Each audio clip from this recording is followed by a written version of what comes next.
Hello, my name is Adrian Goldberg and welcome to Byline Radio, or if you're listening on Catch Up to the Byline Times podcast. This time asking, is the government plan to process asylum seekers in Rwanda unlawful? We'll hear from one immigration lawyer who thinks it is, plus one of the protesters who disrupted a speech by Home Secretary Priti Patel last Friday. She, of course, is the architect of this scheme. And we'd love to hear from you as well. If you're listening live on your Twitter app, then just tap on the bottom left-hand corner of your screen and we can allow you in. Before we get cracking, though, just a reminder that Byline Radio and the podcast are funded by subscriptions to the Byline Times, which is our wonderful monthly newspaper. We like to say it's what the papers don't say. It's all about reporting without fear or favour and telling it like it is. So you can find out how to subscribe to the Byline Times, our wonderful monthly newspaper. You can find out how to subscribe at our newsbreaking website, bylinetimes.com.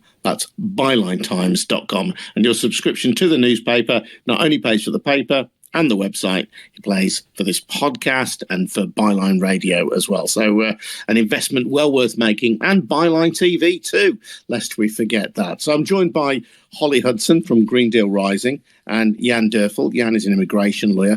Holly, I want to talk to you first. Just explain what happened on Friday, in case people missed that story, where you were and what your complaint was about. Yeah, absolutely. Firstly, thanks for having us on. Super exciting. Myself and a few other activists from Green New Deal Rising, we're a young youth resistance group rising up for a Green New Deal in the UK. We went to a private Conservative dinner party in Bassetlaw, and we went undercover as young Tories to basically disrupt the dinner and demand that she drop the violent and racist Rwanda plan. And what is it about the plan that particularly irks you to the point where you went undercover in the way that you describe?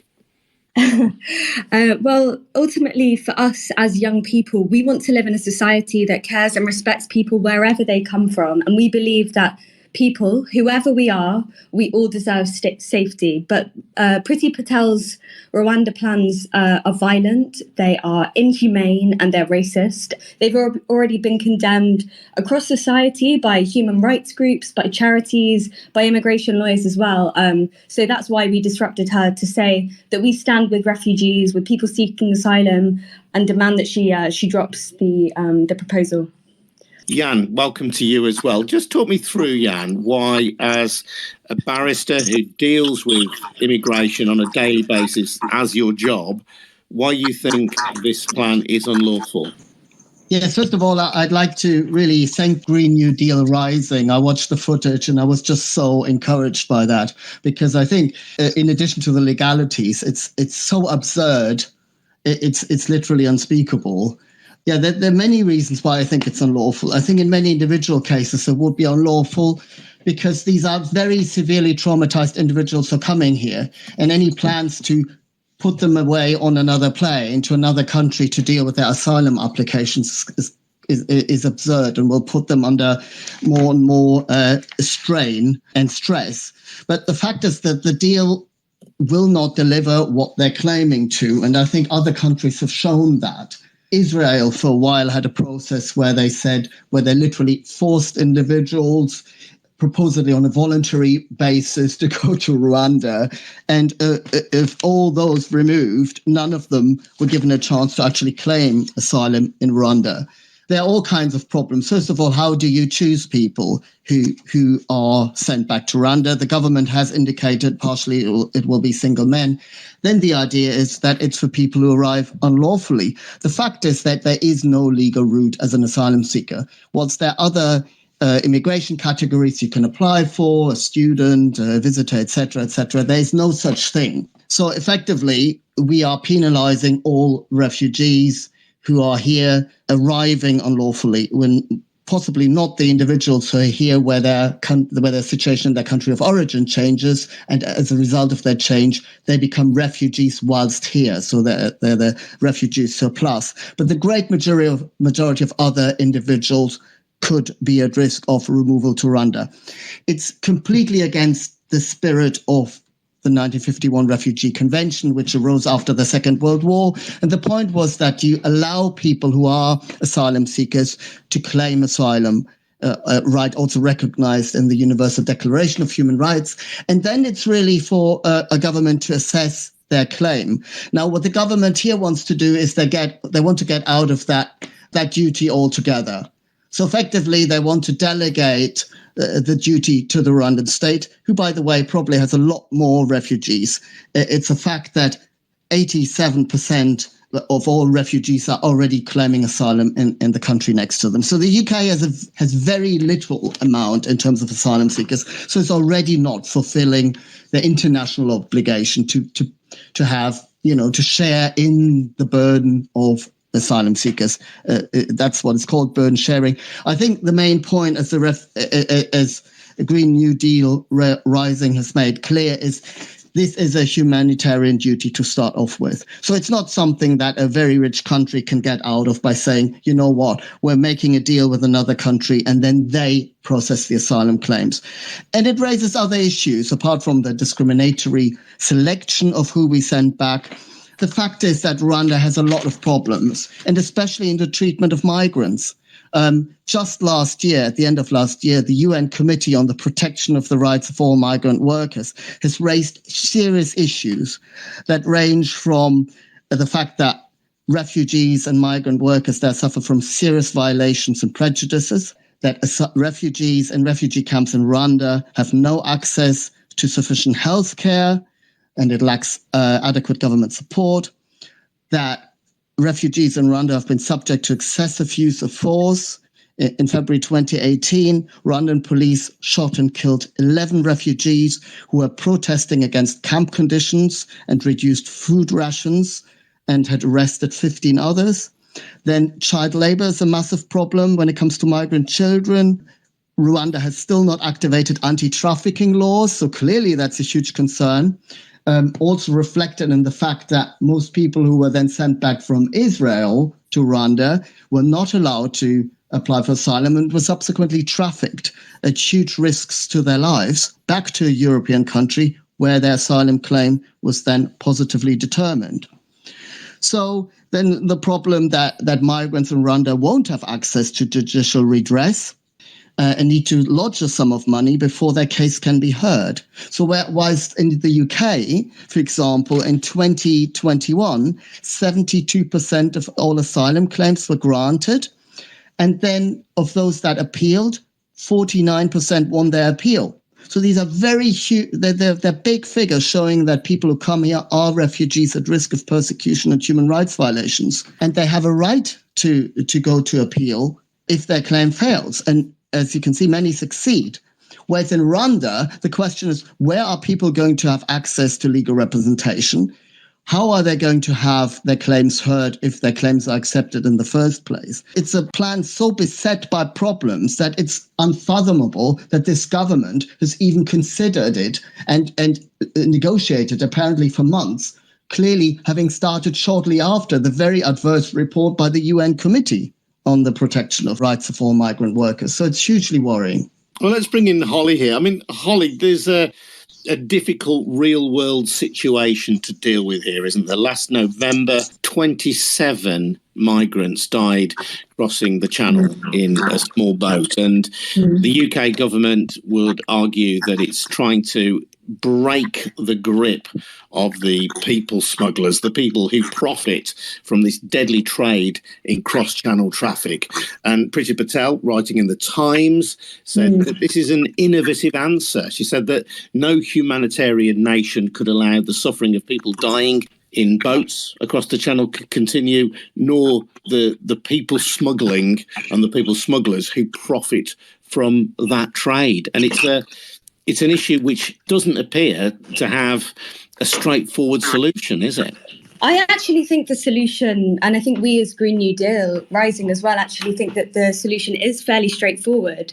And we think that actually to challenge people smugglers and to ensure that people can reach the UK safely, what the government need to do, if they're really serious about this, is to provide safe routes. That would prevent the crossings being perilous. That would save so many lives. What we need to do is we need to establish safe and accessible routes to asylum in the UK now, and that would squash the people smuggling trade as well. If the routes were safe, people don't want to be paying probably like life savings to criminal gangs. That is an absolute act of desperation. So what we need to do is we need to provide safe and accessible routes to asylum in the UK now, provide humanitarian visas, and expand family reunion rights, that kind of thing. There are viable solutions to this, and I think would the creation of safe routes in itself become a magnet for refugees?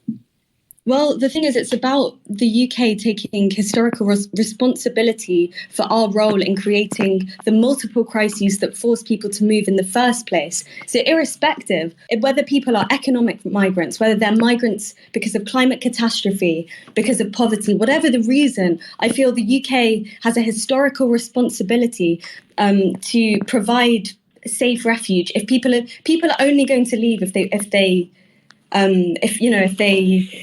are driven to by desperation. Like, I wouldn't want to leave London because it's my home. Like, I'm sure someone from any kind of wherever they are in the world feels exactly the same, where their friends, people want to live where their friends and their family are, in a culture that they understand, with a language that they speak.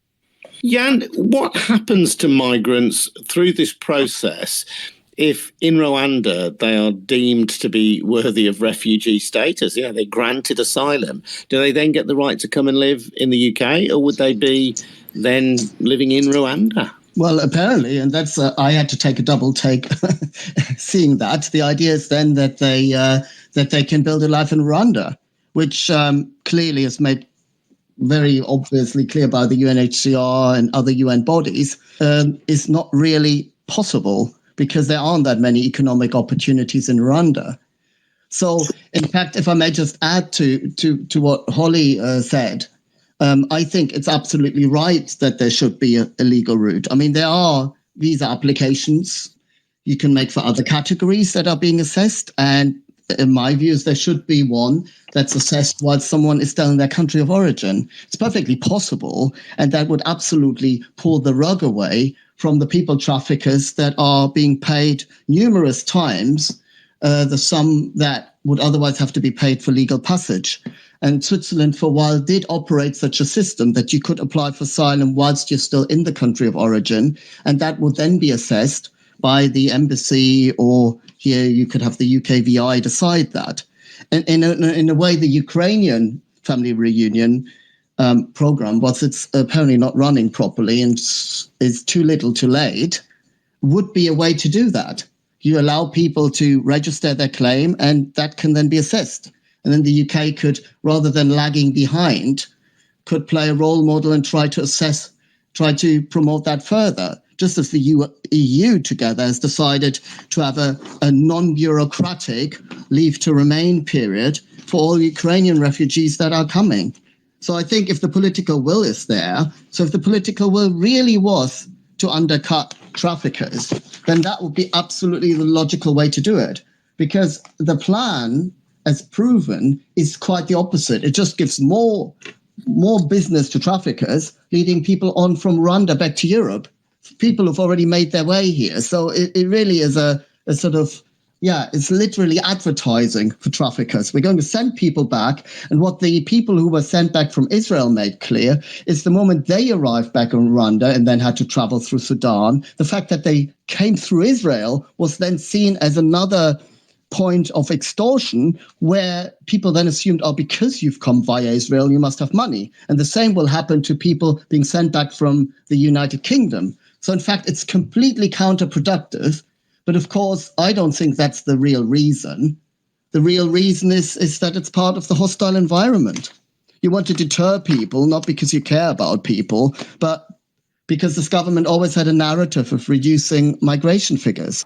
I've discussed the hostile environment before on the Byline Radio and the Byline Times podcast. It's a phrase that was first used in government circles, ironically, by the Labour government, and Liam Byrne, then a Labour minister, I think was the first person to use that particular phrase, but it was seized upon by Theresa May, in particular in her time as Prime Minister. And I suppose it's embodied most readily by the treatment of people from the Windrush generation, people from the Caribbean and their descendants, people who'd arrived in the UK but perhaps lacked the relevant papers, but who many years later then were, in some cases anyway, deported from the United Kingdom. You think this is an extension of that?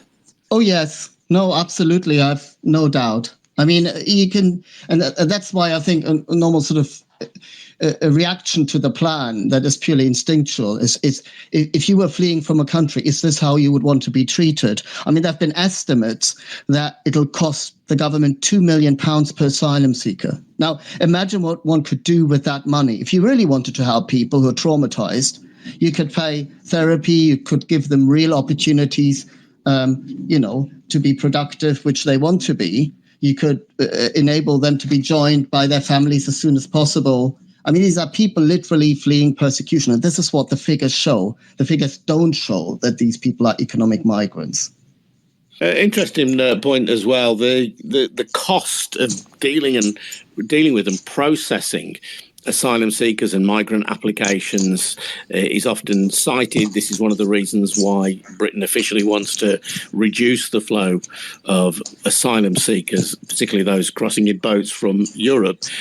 Interesting to note that Boris Johnson, when he was Mayor of London, supported the idea of asylum seekers being allowed to work whilst their claim is being assessed. And indeed, a number of Conservative MPs still today believe that asylum seekers should be allowed to work so that they aren't seen as a burden on the British state and so they can add their skills and their knowledge to our economy. Absolutely. Holly, you're from the organisation Green New Deal Rising, and this is an immigration issue, a human rights issue. Where is the connection between that and Green New Deal Rising? Yeah, I think it's a super important question. I mean, for us, the connection, we cannot talk about climate justice unless we're talking about migrant justice. They are, for us, one and the same. So the climate catastrophe that we're witnessing all over the world, the terrifying figures that we have maybe 8 years left, according to the IPCC report, the latest one, to prevent the worst of climate change. These are the direct result of centuries of exploitation by wealthy countries such as the UK.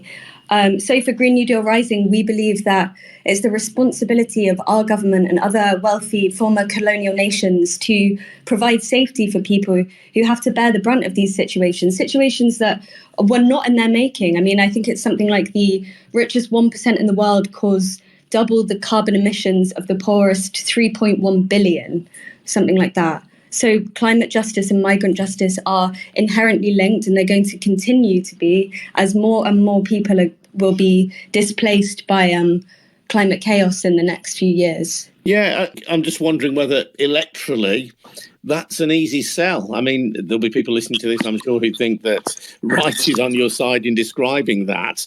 Can you imagine any mainstream politician making that argument? Well, I think so, yeah, because I think especially as young people, we want to live in a society that is respectful, that is caring, that is humane, And I think if we actually lead with that argument, we want a politics of care, ultimately, It's about asking, what society do we want to be? What society do we want to live in? What example do we want to send to our families, to our friends, to communities? How we treat people seeking refuge is, in a way, the best reflection of what kind of country and what kind of community that we have. So I personally don't see why it can't be an election-defining issue. You're listening to Byline Radio. My name's Adrian Goldberg, or if you're listening on Catch Up, you're listening to the Byline Times podcast. And we're joined this time by Holly Hudson, a protester from the Green New Deal Rising. She disrupted a speech on Friday by the Home Secretary Priti Patel in protest at the plan to process at least some asylum seekers in Rwanda, and also by immigration lawyer Jan Doerfel. And if you want to join in and you're listening live on Byline Radio, if you've got a question to ask or a contribution to make, there is a little microphone in the bottom left hand of your screen. If you're listening via the Twitter app, just tap that to request access and we'll try and give you a little bit of airtime. In the meantime, just to remind you that if you can support the Byline Times, then please do. If you buy a subscription to our wonderful monthly newspaper, you not only get that great paper, you're also helping to support Byline Radio, the Byline Times podcast, Byline TV, and our wonderful news-breaking website as well, bylinetimes.com, which is where you'll find details of how to subscribe. That's at bylinetimes.com. Jan, you talked about the in your view, questionable legality of this scheme. Of course, the government insists that it is entirely legal and perfectly legal. Where does that question go then? Can we expect to see some kind of legal action against the government? And if so, on what grounds? Absolutely. I mean, I think there can be no doubt that if the first removal directions are set to Rwanda, that lawyers will put in claims for injunctions so that their clients aren't removed, alternatively that the whole scheme is struck off as unlawful. I think there are a number of issues. That I think that the scheme is inherently discriminatory in terms of focusing in on the route that individuals came, or possibly on the sex of the individual, that in individual cases it will breach their right not to be subjected to inhuman and degrading treatment or punishment in Rwanda. Or possibly if it renders them more suicidal here in the UK, or has if the whole process has adverse mental health implications, then that raises issues under Article 3 and also under the right to private life, under the European Convention on Human Rights of 3 and 8. And it raises issues of procedural fairness and the principle of access to justice under common law, as well as the right to an effective remedy and effective judicial protection under the European Convention on Human Rights. The fact is that the rights under the European Convention on Human Rights have to be effective, and they can't just be overridden by a country trying to delegate its international human rights obligations to another country. So no doubt any such challenges would bring up Rwanda's own human rights record, the failings of Rwanda to deal properly with individuals' rights to bodily integrity, not to be subjected to inhuman and degrading treatment in Rwanda, probably the conditions in terms of accommodation or detention conditions, the conditions in refugee camps, access to the labor market, subject to violence, etc., of undocumented persons. Because as the Israeli experience has shown, people who then arrived at the airport immediately had any form of identification taken away from them, were then refused access to asylum procedures, etc. So I think any claim would bring all that in, both in terms of the impact on the individual that's foreseeable as a result of them being removed from the UK, as well as the huge failings in terms of having chosen Rwanda as the country to sort of carry the UK's international obligations vicariously. Yeah, and you mentioned the Israeli example, and mentioned that quite a few times, Jan. Of course, Australia has attempted this as well, haven't they? Australia has had asylum processing on the Pacific islands of Manus and Nauru, and people who've arrived there and been processed, again, even if they're successful, as I understand it, are not guaranteed any opportunity to live and work in Australia. And again, there have been allegations there of various human rights abuses associated with the detention of asylum seekers. Never mind the kind of the theoretical legality of it in the first place, but there have been allegations of mistreatment of asylum seekers as well. It's just horrific to outsource the legal obligations of a country to really assess people's claims. And it's also evident that the choice is not made on merits. I mean, Priti Patel is trying to assert that, contrary to Home Office figures, that for some reason the route you're coming is indicative of the merits of your claim. It's complete nonsense, because, of course, there is no lawful way to come. So your merits can only be assessed by assessing your claim. And then once your claim is assessed, that's when you should be granted refugee status, or if you happen not to be a refugee, you will be refused and able to either appeal and see if you win on that, or if you just happen not to qualify, at that stage it's internationally possible to remove someone. But not to sort of just say, well, we completely violate the right to claim asylum, and we are now going to be a country that doesn't deal with our asylum claims anymore. I mean, that's just fundamentally wrong, and that flies in the face of the international legal order in terms of refugee protection entirely. I mean, how low does a wealthy country have to stoop when neighboring countries in Africa and Asia take the vast amount of refugees and deal with their claims, yet the UK says, oh, we can't deal with 48,500 asylum applications in 2021. I mean, that's just nothing compared to, millions of people on the move, including also as a result of the Ukraine war. So this is just, there's no basis for the UK, a very wealthy country, to then say that Rwanda, not particularly wealthy country, is supposed to deal with our applications on top of the refugees that they're already accommodating. Yeah, I mean, there's going to be a processing element in this side, as it were, isn't there? Because, as you say, the suitability of people to be processed in Rwanda is going to be assessed first here in the UK. So anybody who arrives via train, boat or plane could be considered for relocation. As you say, there is no kind of recognised safe route apart from those who are fleeing from the war in Ukraine. So there's going to be an assessment here. The Rwandans have said they don't want anyone with a criminal record. Men, I think only now it's been decided, will be the people who are sent to Rwanda. So, there's this whole checklist that's going to take place here in the UK before people are then formally processed in Rwanda.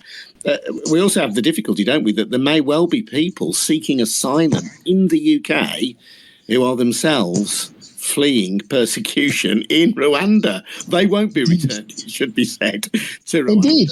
But that kind of poses all sorts of questions about, we're sending people to be processed for asylum in a country which itself has people fleeing it and seeking asylum elsewhere.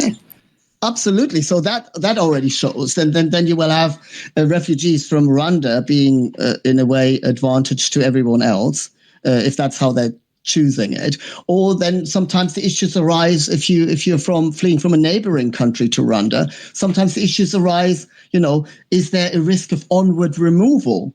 So, do the Rwandan authorities work with other authorities, which happens, that security services effectively work together in what's effectively unlawful renditions, etc. So you're already looking at a pre-assessment, as you say, that has to be really thorough. And for it to be lawful, you need to have a right of appeal against that. So in the end, you're spending so much in terms of court resources and Home Office resources. And the Home Office, there have been people I read in an article in The Independent who said, we can't stand for this. So effectively, there are clearly concerns within the Home Office, and it was overruled, their concerns, by ministerial direction.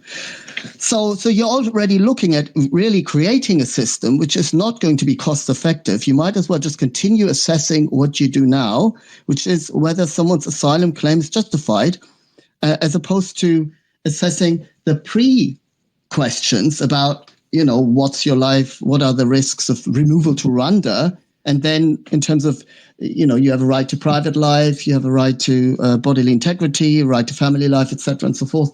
So there are other issues that are arising that are really individual specific. How would an individual be affected if they were sent to Rwanda, where they don't speak the language, where they cannot have access to the labor market? How will they have access to, let's say, treatment in terms of medical treatment if they have mental health issues, as many have, because we have a lot of people who come here and they're traumatized. So if the government is trying to send a single man back who has PTSD and is suicidal, well, of course their lawyers are going to bring a claim and say even the removal to Rwanda itself, irrespective of the question whether the person might be moved on from Rwanda to their country of origin, itself breaches that person's human rights.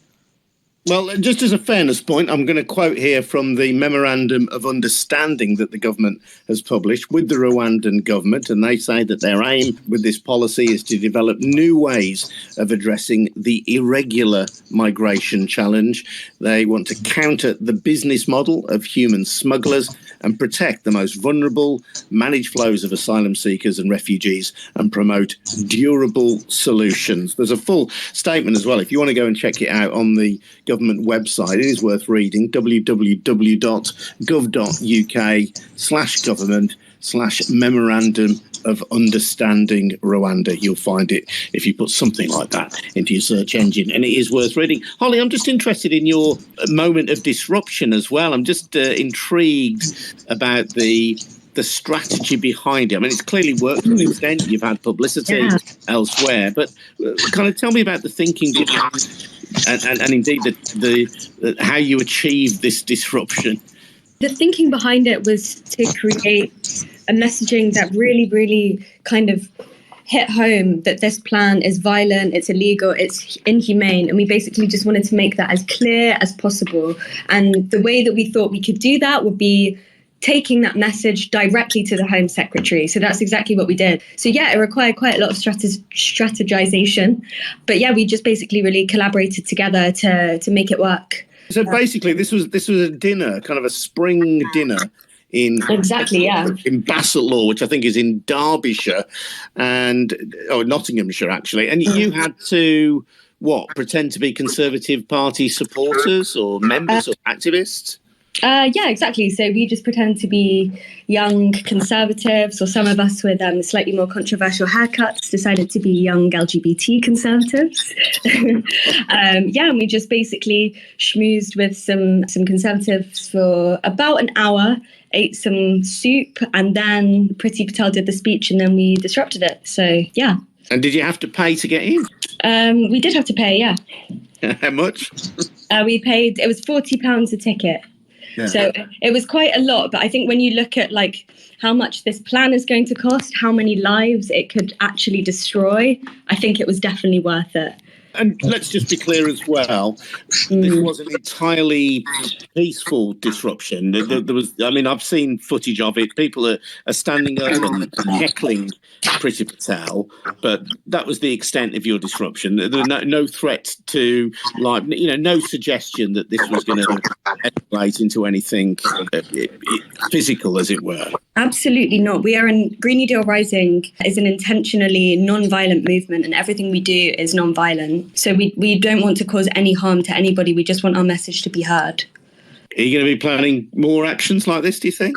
Absolutely. Until this bill is dropped and until we achieve climate justice in the UK, we're going to keep at it. So watch this space. Okay, Holly, thank you. Thank you. And Jan, a final word to you then. You seem pretty confident that a legal challenge will be mounted and, in your view, will be successful. Politically, there's so many headlines generated by this scheme that I'm sure the government will want to ensure that at least some asylum seekers... Sorry, Anne, if you could just switch off your mic until it's your turn, and then I'll if you could just mute it, it's all there.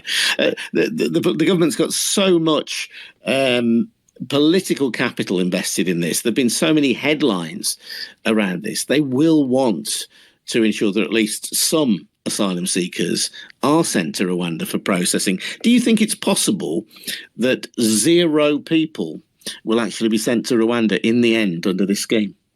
Oh, yes, absolutely. Because I think the moment the removal directions are set, unless it's done, which I've seen with other clients or tried to, where people were picked up in the middle of the night and driven to the airport. And even then we got an injunction by ringing the duty judge and stopped that. But otherwise, removal directions would have to be set. And the moment that starts, you will have the whole legal machinery start into action, and other cases will, if other removal directions are set, and then you would expect them all to be heard together, or one sort of queued behind another. So the first case, unless someone is for some reason not even accessing any legal help, I think you will have a lot of NGOs and lawyers just waiting to stop that plan from the outset. And I mean, countries like Denmark had considered it and spent a lot of money on it, but as far as I understand, haven't sent anyone back. So, and the outcry alone should really give the government serious cause to think about what they're actually trying to do. It's quite simply wrong to say that this is a real new model. It's nonsense. It hasn't worked anywhere else, and it's clearly inhumane and very cruel. So, and it will be costly. I mean, no doubt we've seen it's lefty lawyers who are being attacked. And the government might just engage in that again, saying, oh, it would work if it wasn't for people actually trying to enforce the law. So in that sense, I don't think this will go ahead. And because the government will fight it and not just let it be, they will no doubt spend a lot of money, of the taxpayers' money, actually defending their case, which in my view is bound to fail. So, yes, I think if the government pursues that, a lot of lawyers will come together and they will make the strongest case possible against it.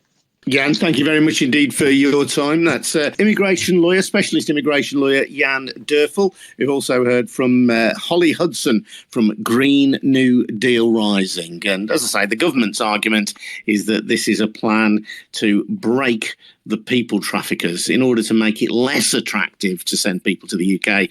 Effectively, they're creating this system as a deterrent. Thanks very much indeed for listening, whether you're listening live on Byline Radio or through the Byline Times podcast. Please support our work on Byline Radio and the podcast by taking out a subscription to the Byline Times, our monthly newspaper. You'll get details on how to do that at bylinetimes.com. Thank you to Jan, thank you to Holly, and thank you to you. We'll see you again soon. Cheers now. Bye-bye. Thank you.